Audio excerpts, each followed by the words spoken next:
Hi friends, welcome to our குட்டி வாண்டு channel. இப்போ பேச போகிற டாபிக் பற்றி ரொம்ப மனசு கஷ்டமாக இருக்குது. ஏன்னா நானும் ஒரு பெண்ணாக இருக்கிறனால இது வந்து ஒரு பெண்ணுக்கு நடந்த ஒரு அநியாயமான ஒரு விஷயத்தை தான் வந்து நம்ம பார்க்க போகிறோம். தூத்துக்குடி மாவட்டம் விளாத்திக்குளம் அப்படின்ற ஒரு கிராமம் இருக்குங்க. அந்த கிராமத்தில் ஒரு பெற்றோர்கள் இருக்காங்க. உங்களுக்கு ஒரு பொண்ணு இருக்குது. அவங்க பார்த்தீங்கன்னா +2 வந்து படிச்சுட்டு இருக்கிறாங்க. இப்போ நம்ம கிராமப்புறங்கள்லாம் பார்த்துக்கோங்களேன், இந்த நம்ம இயற்கை உபாதைகளை வந்து கழிக்கிறதுக்கு வெளியே வந்து போவோம். வீட்டில் டாய்லெட் இருந்தாலுமே மோஸ்ட்லி நம்ம வந்து வெளியே போகிறது நம்மளுக்கு வந்து இருக்கும் அந்த பழக்கம். அது வந்து இப்போ தப்பான முறையில் ஒன்றும் சொல்ல முடியாது. எல்லா வில்லேஜ்லையுமே இன்ன வரைக்குமே நடந்துக்கிட்டு தான் இருக்குது. இந்த ஜென்ரேஷன் வரைக்குமே நடந்துகிட்டு தான் இருக்குது. அந்த மாதிரி இந்த பொண்ணும் வந்து போயிருக்கிறாங்க, தோப்புக்கு போயிருக்கிறாங்க. போகிற இடத்துல பார்த்தீங்கன்னா அந்த பொண்ணு பாலியல் துன்புறவு செய்யப்பட்டு கழுத்தை நெரிச்சு வந்து கொண்டு இருக்கிறாங்க. ஓகேங்களா? இதுதான் வந்து ரொம்பவே வந்து ரொம்ப கஷ்டமான விஷயம். அங்கே இருக்கிற அவங்க பேரண்ட்ஸ் பார்த்தீங்கன்னா தேடி பார்த்துருக்குறாங்க, பொண்ணை காணோம் அப்படின்னு சொல்லிட்டு. இந்த இஷ்யூஸ் வந்து எப்போ நடக்குதுன்னா 10ஆம் தேதி, இப்போ போன 10ஆம் தேதி தாங்க இது வந்து நடந்திருக்கு. பார்த்தீங்கன்னா காணுமே, பிள்ளைய காணுமேன்னு சொல்லிட்டு தேடுறாங்க. அப்புறம் கிடைக்காத பட்சத்தில் அங்கே இருக்கிற காவல் நிலையத்தில் போயிட்டு கம்ப்ளைண்ட் கொடுக்குறாங்க. ஏங்க, நான் இப்போ பொதுவாக ஒரு விஷயம் கேட்கட்டுமா? ஒரு போலீஸ் ஸ்டேஷன் அப்படின்னா வந்து அது எதுக்குங்க இருக்குது?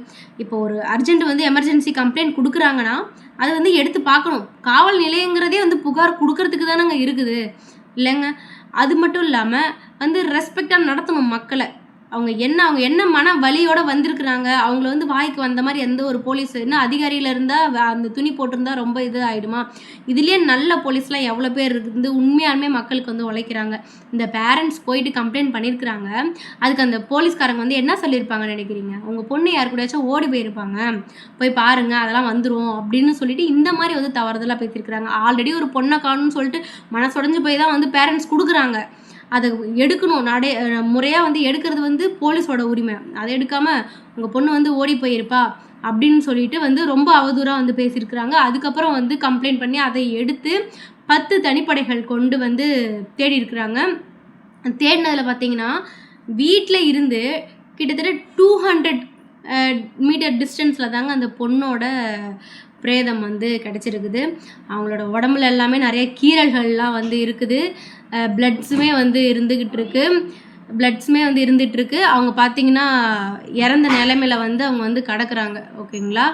இறந்த நிலைமையில் இருக்கிறாங்க. அதை பார்த்து அந்த பேரண்ட்ஸ்க்கு என்ன பண்ணுறதுன்னு தெரியல. மறுபடியும் அவங்க வந்து ஹாஸ்பிட்டல் அனுப்பிச்சு வைக்கிறாங்க. அங்கே போயிட்டு பிரேத பரிசோதனை வந்து நடக்குது. அதில் நிறைய நகைக்கீரல்கள் இருக்குது. கழுத்து நெரிச்சு கொண்டிருக்கிறாங்க அப்படின்னு சொல்கிறது வந்து அதில் வந்து உண்மையாக தெரிய வந்திருக்குது. சரி, இதை பண்ண குற்றவாளி யார்? ஏன்னா நைட் டைமில் இவங்க வந்து போயிருக்கிறாங்க காட்டுக்கு.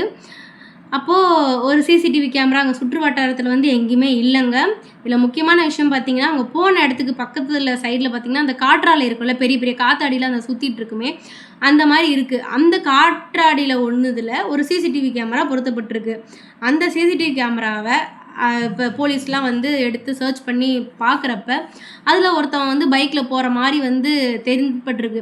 அதை ஜூம் பண்ணி வண்டி நம்பர்லாம் பார்த்தா அந்த ஓட்டிட்டு வந்த ஆள் தான் ஆல்ரெடி 2020 பார்த்தீங்கன்னா ஒரு வயசான 65 வயசுடைய ஒரு மூதாட்டியை வந்து இதே மாதிரி பாலியல் ரீதியாக துன்புறுத்தி அவங்கள்ட்ட அத்துமீறலாக போயிட்டு மறுபடியும் அவங்கள வந்து கொன்னுட்டு வந்து ஜெயிலுக்கு போயிட்டு வந்திருக்கிறான். ஜெயிலுக்கு போயிட்டு வந்தவன்லாம் சொல்லுவாங்கல்ல, ஜாமீனில் வந்துட்டாங்கன்னா இந்த பக்கத்தில் இருக்கிற போலீஸ் ஸ்டேஷனில் போயிட்டு டெய்லிக்கும் கையெழுத்து போட்டு வரணுன்ட்டு, அப்படி வந்து போயிட்டு வந்துட்டு இருந்திருக்கிறான் அந்த குற்றவாளி. இவன் பேர் மாவீரனா ஏதோ சொல்லுவாங்களே, தர்ம முனீஸ்வரன். பேரெல்லாம் பார்த்தீங்களா? எதுக்கு தான் இந்த மாதிரி நாய்ங்களுக்கெலாம் அந்த மாதிரி பேரை வைக்கிறாங்கன்னு தெரியல. அந்த கொடூரனுக்கெலாம் இந்த மாதிரி போயிட்டு வந்திருக்கிறான். அப்போ தான் அந்த பொண்ணை வந்து அந்த இது கிராஸ் பண்ணும்போது தனிமையில் பார்த்துருக்குறான். தனிமையில் பார்த்த உடனே அந்த பொண்ணுக்கிட்ட இந்த மாதிரி பாலியல் ரீதியாக வந்து ஈடுபட்டதோடு இல்லாமல் அந்த பொண்ணை வந்து அந்த இடத்துலேயே வந்து கொன்னுட்டாங்க. இந்த பொண்ணுக்கிட்ட கையில் வந்து ஃபோன்லாம் வந்து வச்சுருக்குறாங்க. ஃபோனில் அந்த நம்பர்லாம் வச்சு ட்ரேஸ் பண்ணி பார்க்குறாங்க, ட்ராக் பண்ணி பார்க்குறாங்க. ரீசெண்டாக யாருக்கு என்னென்ன கால்ஸ்லாம் வந்து போயிருக்கு அப்படின்னு சொல்லிட்டு. அது மட்டும் இல்லாமல் அவங்களோட சுற்றி முற்றி இருக்கிற சொந்தக்காரங்களே டவுட்ஸ் இருக்கிற ஆளுங்களோட டிஎன்ஏஸ் எல்லாமே கரெக்ட் பண்ணி பார்த்துருக்குறாங்க. லாஸ்ட்டாக இவனை பிடிச்சி விசாரித்ததில் அந்த வண்டி நம்பர் ட்ராக் பண்ணாங்க. இந்த வண்டி ஓட்டிகிட்டு வந்தது இந்த இவன் தான், அந்த கொடூரன். அவன் பார்த்தீங்கன்னா ஓடிட்டு இருந்த வண்டியை பார்த்தீங்கன்னா திருட்டு வண்டிங்களாம். இது எங்கேருந்து ராமநாதபுரத்துலேருந்து ஏதோ தள்ளிட்டு வந்துட்டான் நாட்டுக்கு வந்து பயங்கரமாக வந்து மாட்டிக்கிட்டான். ஃபஸ்ட்டு வந்து முன்ன பின்ன பதில் சொன்னாலும் அதுக்கப்புறம் வந்து விசாரித்த போது அவனோட நெக்கில் இந்த கழுத்துலேயும் வந்து பார்த்திங்கன்னா நிறைய நகைக்கீரல்கள்லாம் இருந்துச்சுன்னு சொல்கிறாங்க. அப்புறம் அந்த பெண்ணோட அந்த டெட் பாடி இருக்கு இல்லைங்களா, அதோட அந்த பொண்ணு இப்போ ஒரு தற்காப்புக்காக எல்லாமே நகத்தை வந்து யூஸ் பண்ணுவாங்க.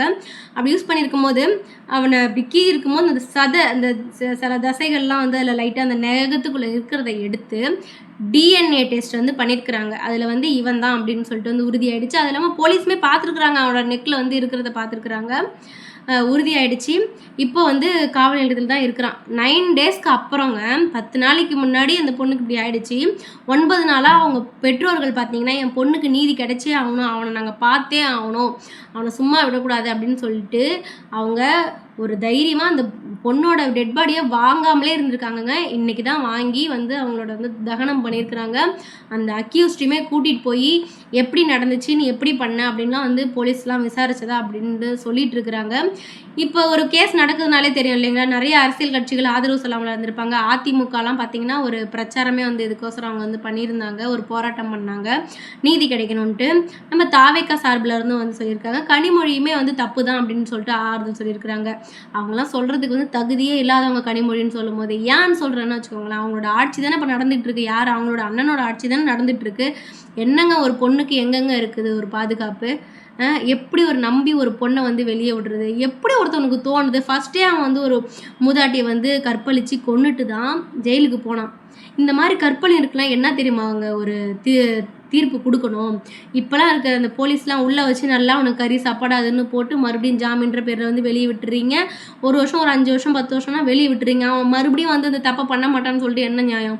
ஒரு டைம் ஒரு பொண்ணு மேலே கையை வைக்கிறானா, அந்த இடத்துலையே அவனுக்கு வந்து மரண தண்டனை தான் குடிக்கணும். இல்லை விசாரிக்கிறதுக்குலாம் எதுவுமே கிடையாது. ஏன்னா ஒருத்தவனை சுட்டாதான் இன்னொருத்தவங்களுக்கு ஒரு பொண்ணை பார்த்தாலோ, ஒரு குழந்தைய பார்த்தாலோ, ஒரு வயசான அம்மாவை பார்த்தாலோ அந்த மாதிரி எண்ணமே வராமல் இருக்கும். என்ன நான் சொல்கிறது கரெக்டாக நீங்கள் சொல்லுங்கள். இப்போ நடக்கிற ஆட்சி எப்படி நடக்குதுன்னு சொல்லுங்கள். ஆனால் பெண்களுக்கு ரொம்ப பாதுகாப்புன்றாங்க. பாருங்கள், வீட்டுக்கு 200 மீட்டர் டிஸ்டன்ஸில் அந்த பொண்ணு வந்து இறந்து கிடக்கு. அந்த பெற்றவங்களுக்கு வந்து எவ்வளோ ஒரு கஷ்டமாக இருக்கும் அப்படின்னு சொல்லிட்டு தெரியல. அந்த பொண்ணோட ஆன்மா வந்து சாந்தி அடையட்டும்னு சொல்லிட்டு வேண்டிக்கிட்டு, பெண்களுக்கு எல்லாத்துக்கும் தயவு செஞ்சு பாதுகாப்பு கொடுங்க. எல்லாருமே வயிற்றில் நெருப்பு கட்டிட்டு தான் இருக்கிறதா இருக்குது. ஒன்று ஒன்று உலகத்தில் தெரிஞ்சு நடக்குது. நிறைய இன்னும் கிராமங்களில் தெரியாமல் இருக்குது. நம்ம மீடியாவுக்கே தெரியாமல் இருக்குது. தெரிஞ்சது ஒரு கால்வாசி அளவு மட்டும்தான் ஃப்ரெண்ட்ஸ். எல்லாரும் அவங்க சேஃப்டியாக இருந்துக்கோங்க. கவர்மெண்ட் பாதுகாக்கும்னு சொல்லிட்டு வந்து யாருமே நம்பாதீங்க. முக்கியமாக யார் வந்து ஆட்சிக்கு பொறுப்புக்கு வந்தாலுமே நீங்கள் வீடு தரீங்களோ இல்லைங்களோங்க, வீட்டுக்கு ஒரு கழிப்பறையை தாங்க. அன்றாட ஒரு இயற்கை உபாதைகளை வந்து கழிக்கிறதுக்கு அது எந்த நேரமாக இருந்தாலும் வெளியே போகாமல் வீட்டுக்குள்ளே இருக்கிற மாதிரி, வீட்டுக்கு பக்கத்தில் இருக்கிற மாதிரி ஒரு டாய்லெட் கழிப்பறையை வந்து கட்டித்தாங்க. அதுதான் வந்து இந்த கவர்மெண்ட்டை வந்து கேட்டுக்கிறது. இந்த வீடியோ வந்து எல்லாத்துக்கும் ஷேர் பண்ணுங்கள், ரொம்ப வந்து முக்கியமானது.